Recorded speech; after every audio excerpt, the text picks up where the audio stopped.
പിന്നെയാണ് ഈ പോലീസിന്റെ വിഷയങ്ങൾ. അത് കഴിയുന്ന റിദാൻ വധക്കേസ് ഇടപെട എന്റെ നാട്ടിലാണല്ലോ. അപ്പൊ അന്നേ ഇതിലൊരു ഒരു സംശയം ആളുകളൊക്കെ അന്ന് എന്താ പറയുക ഇതിനെപ്പറ്റി ചർച്ച ചെയ്യുന്നുണ്ടായിരുന്നു.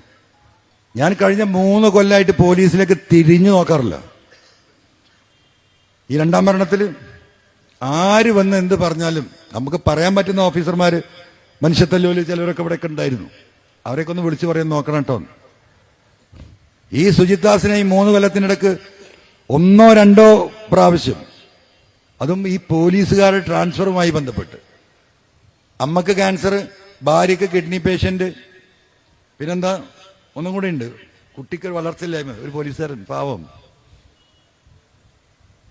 താമസിക്കുന്ന വീട്ടിൽ നിന്ന് ഒരു 10-75 കിലോമീറ്റർ അപ്പുറത്തേക്ക് തട്ടിയിരിക്കുന്നു. അപ്പൊ അവിടെ ട്രാഫിക്കിലാണ് കൊടുത്തത്. വലിയ സൗകര്യം അന്ന് എപ്പോഴെങ്കിലും ഊരിപ്പോരാ. അങ്ങനെ ഞാൻ വിളിച്ചു പറഞ്ഞു, ഇങ്ങനെയാണ് മനുഷ്യത്വപരമായി ഇത് കൺസിഡർ ചെയ്യണം. ഒരു 10-25 കിലോമീറ്റർ ഇപ്പുറത്തേക്ക് ആക്കി കൊടുത്താൽ അദ്ദേഹത്തിന് വരുന്നു. ഈ ചങ്ങാതി എന്താ ചെയ്താറേ നിങ്ങൾ? ട്രാഫിക്കിൽ നിന്ന് എടുത്തിട്ട് അവൻ ലോക്കൽ സ്റ്റേഷനിലേക്ക് ഇട്ടു.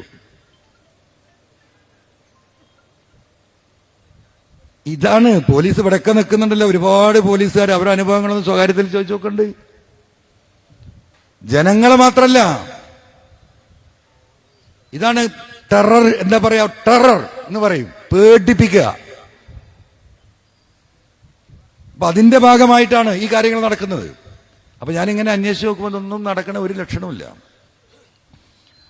അപ്പോഴാണ് വീണ്ടും ഞാൻ പത്രസമ്മേളനം നടത്തിയത്. തെളിവ് നശിപ്പിക്കുന്നുണ്ട്.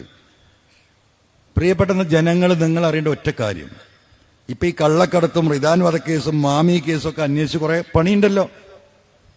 ഒരു പണിയില്ലാത്ത മണിക്കൂർ കൊണ്ട് DGPക്ക് സസ്പെൻഡ് ചെയ്തിട്ട് ഇറങ്ങിപ്പോടാ അവിടുന്ന് പറയാൻ ഉള്ള തെളിവാണ്, ഡോക്യുമെന്റഡ് തെളിവാണ്.